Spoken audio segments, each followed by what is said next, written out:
Hello குட்டீஸ், நீங்கள் டே 11 வரைக்கும் வரிசை வரைக்கும் நல்லா படித்தாதான் ஏ வரிசை வந்து கற்றுக்க முடியும்.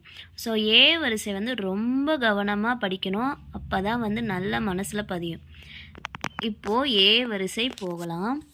ஒத்தக்கொம்பு போட்டு எழுதணும்னா ஏ வரிசை வரும். இக்கு ப்ளஸ் ஏ கே, இங்கு ப்ளஸ் ஏ ஞே, இச்சு plus A say, inch plus A ஞே, இட்டு ப்ளஸ் ஏ டே, இன்னு ப்ளஸ் ஏ நே, இத்து plus A they, Hindu plus A நே, இப்பு ப்ளஸ் ஏ பே, இம்மு plus A May, இயு plus A ஏ, இரு ப்ளஸ் ஏ ரே.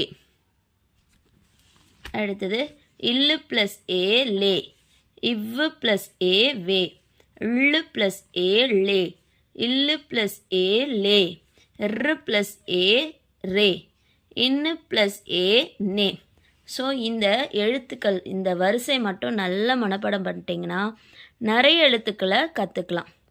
அடுத்தது வந்து இக்கு ப்ளஸ் ஏ வரிசை கற்றுப்போம். ஃபஸ்ட்டு இக்கு ப்ளஸ் ஏ வரிசையை நல்லா ஒரு 2 முறை எழுதி படித்து பாருங்கள். அப்போ தான் மனப்பாடம் ஆகும்.